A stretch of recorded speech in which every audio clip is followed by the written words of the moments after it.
Madame, Monsieur, bonjour. Voici les titres de votre journal. Soirée magique hier pour le football algérien. L'Algérie a remporté 4 trophées à la cérémonie des CAF Awards qui s'est déroulée hier soir à Gherdaka en Égypte, dont celui de meilleure équipe africaine.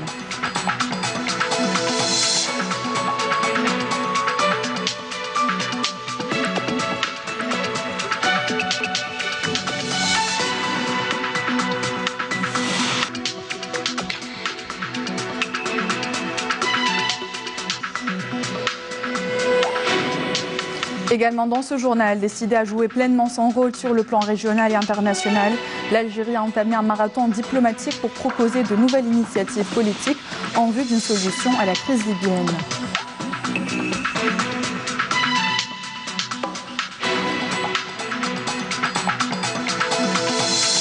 Dossier international avec la Libye et l'Iran, avec un risque d'embrasement de la situation dans les deux pays. Les détails dans ce journal.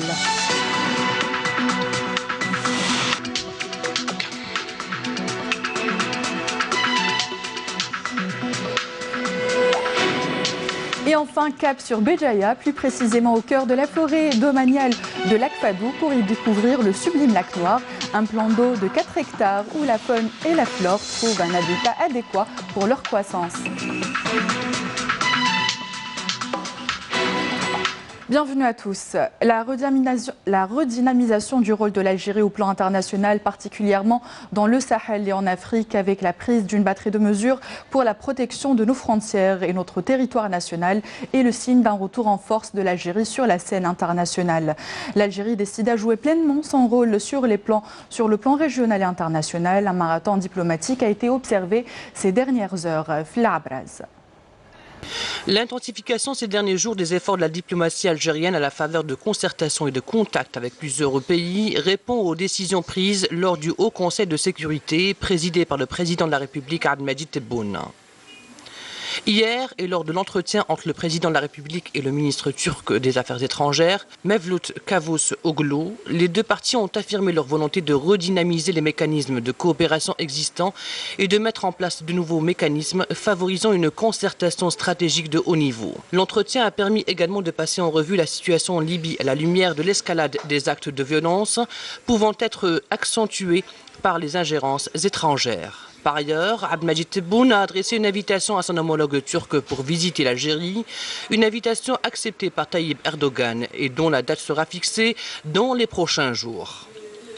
Le président de la République Abdelmadjid Tebboune avait reçu également en audience le président du conseil présidentiel du gouvernement d'union nationale libyen, Faiz Sarraj, et ce dans le cadre des concertations permanentes entretenues avec les frères libyens, ce qui a permis d'échanger les points de vue sur l'aggravation de la situation en Libye et d'explorer les voies susceptibles de surpasser cette conjoncture difficile.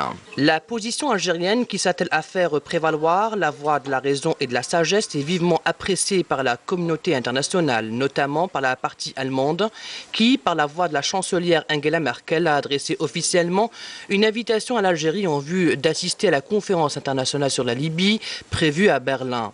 C'est là une reconnaissance du poids de l'Algérie et de son rôle pivot incontournable dans la région. Un redéploiement diplomatique de l'Algérie qui reste conforme à ses engagements, basé sur des principes cardinaux qui excluent toute forme d'ingérence dans les affaires internes des États.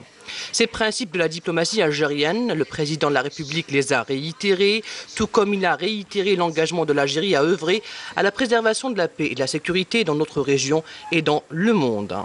Cette position se vérifie à l'égard des développements graves de la situation en Libye.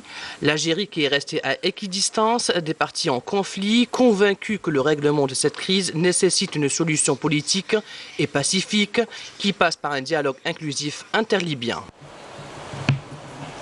La direction de la presse et de la communication de la présidence de la République a mis en garde hier dans un communiqué contre les faux comptes dans des réseaux sociaux attribués à des hauts responsables de l'État. La direction de la presse et de la communication de la présidence de la République a constaté récemment une prolifération de faux comptes sur les différents réseaux sociaux attribués à de hauts responsables d'État, notamment sur Twitter et Facebook, précise le communiqué qui avertit contre les poursuites judiciaires auxquelles s'exposent leurs auteurs. La direction de la presse et de la communication de la présidence de la République appelle à la vigilance contre de tels comptes fictifs qui dupent l'opinion publique et qui nuisent aux responsables de l'État, conclut le communiqué.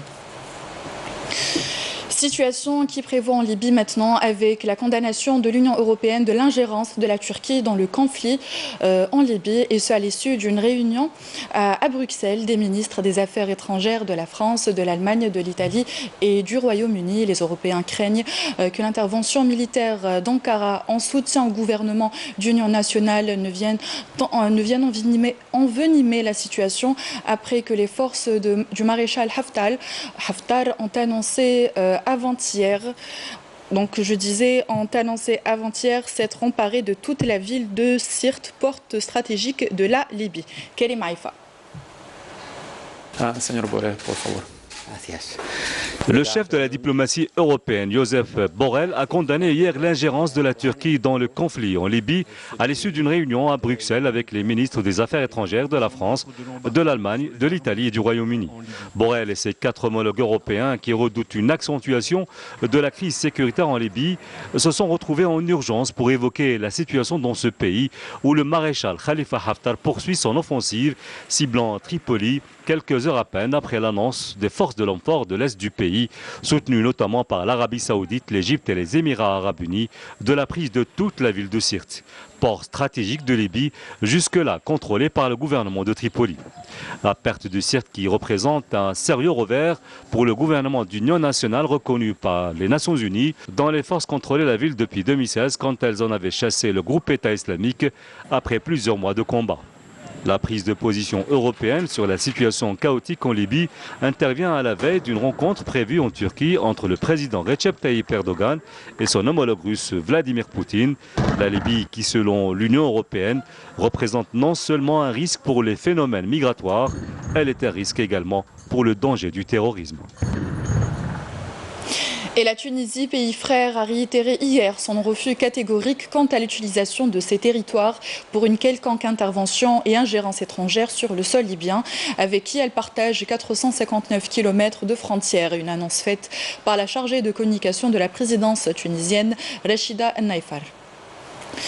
L'Iran riposte à la mort du général Qassem Soleimani. Téhéran a tiré dans la nuit d'hier 12 missiles balistiques visant 2 bases américaines en Irak. Le chef de la diplomatie iranienne assure qu'il n'y aura pas d'escalade ou de guerre, expliquant que les représailles proportionnées étaient terminées. Du côté de Washington, Donald Trump a tweeté qu'une estimation des dégâts était en cours tout en assurant que tout va bien et qu'il fera une déclaration dans la journée. Une réaction jugée légère par les médias américains. Les détails avec Raouf Hamouche. Il est 1h30. Plus d'une dizaine de missiles balistiques s'abattent sur 2 bases militaires irakiennes abritant des forces de l'armée américaine. L'Iran vient de riposter à l'assassinat de son général Qassem Soleimani par Washington 5 jours plus tôt. Ces frappes, survenues en 3 vagues, ont touché les bases de Ain al-Assad et Erbil, respectivement dans l'ouest et le nord de l'Irak. L'évaluation des dégâts et des victimes est en cours. Jusqu'ici, tout va bien, dira dans un tweet le président américain Donald Trump, ajoutant qu'il ferait une déclaration aujourd'hui. Pour sa part, Mohamed Javad Zarif, le chef de la diplomatie iranienne, assure qu'il n'y aura pas d'escalade ou la guerre, expliquant que les représailles proportionnées de la nuit étaient terminées. Les prémices à de nouvelles violences sont toujours redoutées. L'Agence fédérale de l'aviation américaine a interdit aux avions civils américains le survol de l'Irak, de l'Iran et du Golfe. Les gardiens de la révolution iraniens ont conseillé quant à eux Washington de rappeler ses troupes déployées dans la région afin d'éviter de nouvelles pertes, menaçant Israël et des gouvernements alliés des États-Unis, en premier lieu les États du Golfe pris entre l'Iran et l'Irak. La crainte d'une escalade régionale, voire internationale, se profile.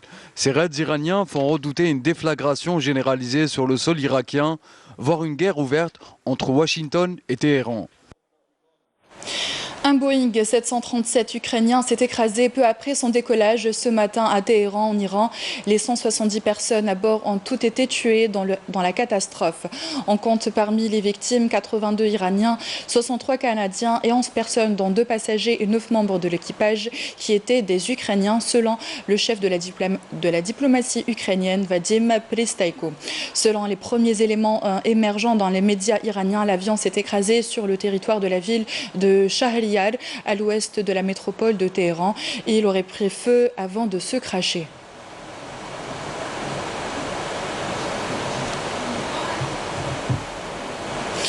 Sport à présent, l'Algérie a raflé la mise au CAF Awards hier à Gherdaka en Égypte. Après une année pleine de succès, l'Algérie a en effet remporté 4 trophées à cette 28e cérémonie de la Confédération africaine de football. Si le Ballon d'Or 2019 a échappé à Riyad Mahrez au profit de Sadio Mané, l'Algérie a été nommée meilleure équipe masculine de l'année. Saïd Fillek.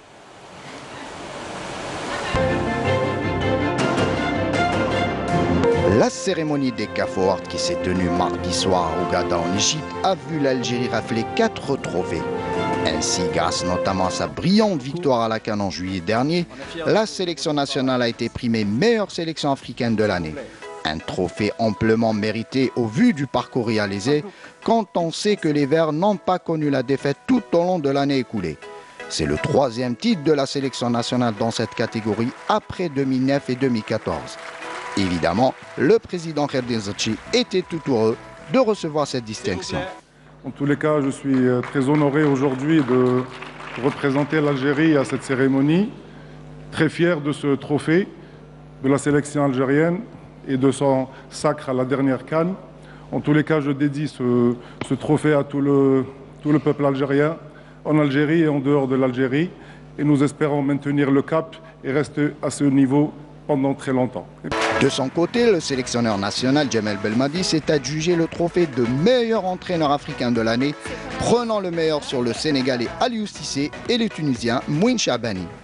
Une juste récompense pour l'ancien Marseillais qui a su en moins d'1 an seulement comment rebooster une équipe qui était en perdition. Donc je dédie ce trophée à mon pays tout simplement, à notre peuple qui a mérité de partager cette joie, une joie immense. Évidemment, ce trophée n'a de valeur que si il récompense le travail de mon équipe. Vainqueur des 2 dernières Ligues des Champions africaines avec l'Espérance de Tunis, Youssef Belaïli remportait quant à lui le trophée du meilleur joueur africain interclub. Là aussi, ce titre demeure amplement mérité pour l'enfant d'El Beria qui a tout simplement explosé durant l'année 2019 jusqu'à devenir un élément incontournable de la sélection. Enfin, le trophée du meilleur but de l'année est revenu à Riyad Mahrez. Le sociétaire de Manchester City a vu son but décisif inscrit sur coup franc face au Nigeria lors de la demi-finale de la CAN justement récompensé. Mahrez aurait pu prétendre aussi au trophée du Ballon d'Or africain, mais celui-ci a été remporté par le Sénégalais de Liverpool, Sadio Mané. Le numéro 7 algérien qui a été retenu dans le 11 type de l'année n'a pas assisté à cette cérémonie des CAF Awards puisqu'il était concerné en même moment par un match de demi-finale de Coupe de la Ligue anglaise face au rival Manchester United. Riyad n'a pas manqué d'envoyer un joli clin d'œil à l'assistance en marquant un sublime but qui a permis entre autres aux Citizens de l'emporter 3-1 à Old Trafford.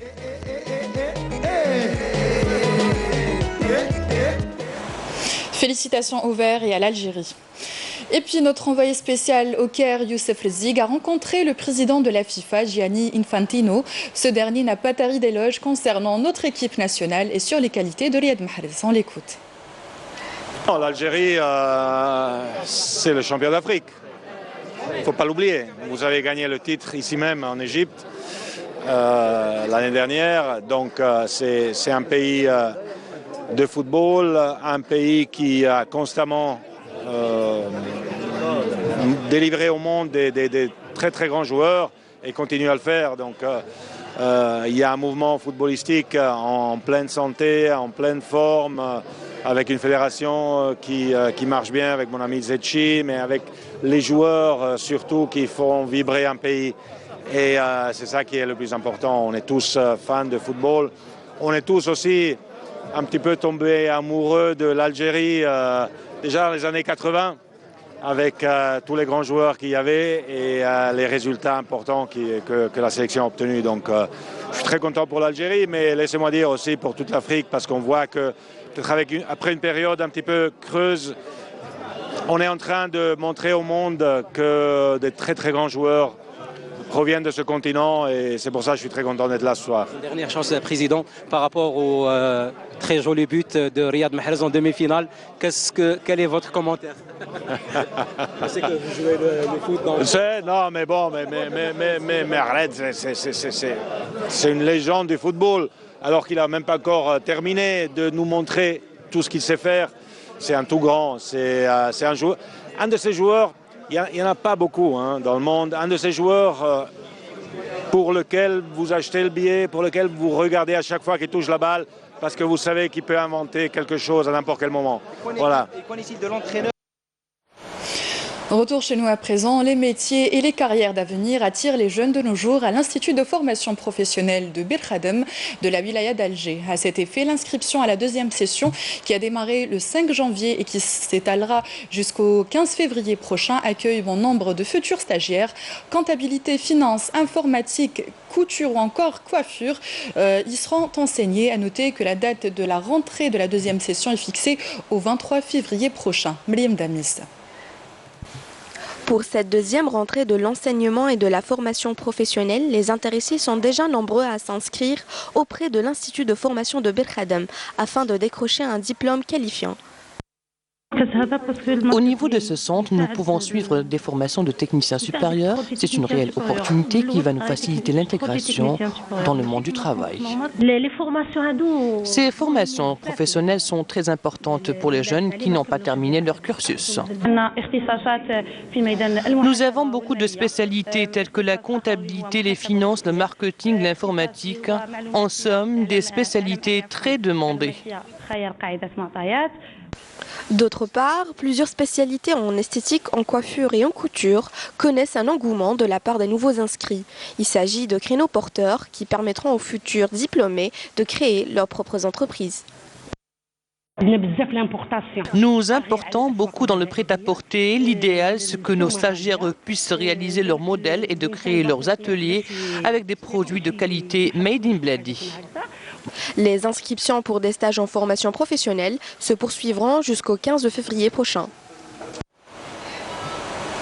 Dans un autre contexte, le wali d'Alger, Abdelkhaliq Sayouda, a effectué hier une visite de travail d'inspection dans la capitale. Des infrastructures sportives et éducatives ont été inspectées.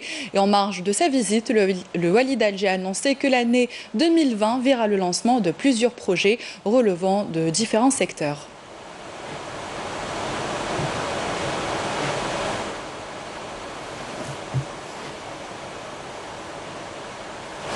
Santé à présent, le service de radiologie du centre anti-cancer de Drab Ben Khedda à Tizi Ouzou a relevé un grand défi. En moins d'une année, le service du CAC a pu traiter 1200 patients atteints de cancer. Plus de détails avec Kenza Shriyat. رانا هنا معاكم رانا كي ولادكم اذا سحقيت كواك سوسوا ولا كش ما خصك ولا Parce que le traitement du cancer est une véritable course contre la montre, le service de radiologie du centre anti-cancer de Drab Ben Khedda a mis tout en œuvre pour réduire le délai d'attente des malades. Une équipe de jeunes médecins a fait de la prise en charge des patients une priorité. Nous avons été reçus dans de bonnes conditions, ils sont très gentils. Moralement, ça nous fait du bien. Bien sûr, moralement, والله شو بيا أنا بيا نقول لك لا فيريتي. Cela fait plus de 2 ans qu'on a commencé à travailler. Nous avons procédé à la consultation de plus de 1200 malades, dont 800 prennent déjà leur traitement. Équipé d'un matériel de haute technologie, ce service spécialisé se distingue non seulement à l'échelle de la wilaya de Tizi Ouzou, mais aussi à l'échelle régionale. Nous avons formé 3 équipes pluridisciplinaires qui travaillent au niveau de la radiologie de 7 h du matin jusqu'à minuit. Grâce à cette stratégie, nous avons réussi à traiter 150 patients par jour, ce qui nous a permis de réduire les délais d'attente de rendez-vous. مدة. Cela dit, le centre anti-cancer compte prochainement ouvrir d'autres services afin de répondre aux besoins des malades.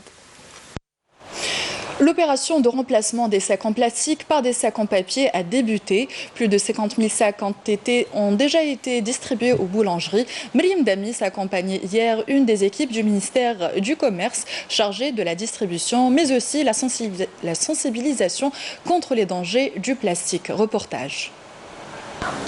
Dans le cadre d'une expérience pilote, l'opération de distribution de 50 000 sacs en papier au profit des boulangeries a débuté dans la wilaya d'Alger et ce en application du programme national de lutte contre l'utilisation des sachets en plastique. La distribution elle se fait d'une manière gratuite et pour le coût final, l'information on l'aura d'ici quelques temps après décision du ministère du Commerce avec les partenaires économiques. Les agents de contrôle et de sensibilisation relevant de la direction du commerce œuvrent à sensibiliser commerçants et consommateurs à utiliser les sacs en papier en guise d'emballage du pain. Je préfère en papier, c'est plus hygiénique, c'est plus propre et c'est plus confortable. Ça parce qu'il y a des moments quand on achète du pain très chaud, c'est toujours humide. Pourtant le papier, il restera toujours le même. Voilà. Une bonne initiative par rapport le sac en plastique. Voilà, d'ailleurs, comme on le savait tous, voilà, le plastique déjà, quand on met une baguette de pain chaude dans le plastique, donc ça dégage les produits toxiques. Cette campagne Sacherie prévoit également une généralisation de l'emballage papier au niveau national. Par ailleurs, les personnes sont appelées à bannir le sac plastique, un produit néfaste pour la santé. On vous emmène à présent à Béjaïa et plus précisément au cœur de la forêt domaniale de Lac Fadou pour y découvrir le sublime Lac Noir, un plan d'eau de 4 hectares où la faune et la flore trouvent un habitat adéquat pour leur croissance. Reportage de Saïda Mayouf. À partir de la ville d'Adekar, ce sont pas moins de 12 km de pistes caouteuses, un chemin sinueux, tourmenté et profondément raviné par les pluies qu'il faut traverser pour parvenir enfin au magnifique lac Noir au cœur de la forêt domaniale d'Akfadou Est, une appellation qui tient d'ailleurs son origine de l'espèce végétale. Le mot lac Noir vient du fait que du feuillage qui tombe en rencontrant l'eau et puis en se dégradant, il devient noir. Donc c'est pour ça qu'on l'appelle Egilmim Verkhan. Donc le lac Noir, c'est un lac naturel dont le plan d'eau varie entre 3 à 4 hectares. Donc il a une profondeur de 3 mètres environ. Un plan d'eau d'environ 4 hectares dans une forêt luxuriante, abritant plusieurs espèces de faune et de flore protégées. Superficie de 2000 hectares et se voit sur 2 wilayas. La wilaya de Tizi Ouzou avec 4600 hectares et Béjaïa sur 5400 hectares. Donc il y a pas mal d'espèces végétales qui vivent ici. Donc à l'exemple de chêne zen, chêne afarès, le chêne liège, le chêne vert. On note aussi quelques bouquets du merisier, l'aulne glutineux, le sorbier. Il y a aussi entre 1889 et 1900, il y a eu l'introduction de plusieurs espèces, à l'image de cèdre dont vous voyez les exemples ici. On a aussi un bouquet de sapins du Midi. Pour la faune, on a recensé 440 espèces entre faune et flore protégées au niveau de Lac Fadou. Donc comme exemple de faune, on a le sanglier, la perdrix, le chacal. Il y a aussi des oiseaux comme le pique-mouche et le pigeon ramier. Cette zone humide a fait l'objet d'un dénombrement de ces espèces animales, notamment en matière d'avifaune. Chaque année, on fait 2 recensements pour faire l'évolution et le suivi de ces catégories. Donc on retrouve ici, par exemple, dans le cas des oiseaux migrateurs comme le canacrol vert, le folk mackerel, c'est un plongeur, et le folk mackerel. On trouve aussi la tortue marine. En effet, et outre les tortues marines, le lac noir de Béjaïa, se situant sur plus de 1260 mètres d'altitude, est peuplé par une centaine de rainettes vertes. Un cadre sublime supplémentaire s'ajoutant à ce décor idyllique entouré de l'arboretum aux arbres majestueux, le tout d'une beauté à couper le souffle. Ce journal tire à sa fin. Merci à vous d'y avoir prêté attention et de nous être fidèles. Vous pouvez suivre le reste de l'actualité sur les adresses qui s'affichent en bas de votre écran. Bonne journée à tous. Au revoir.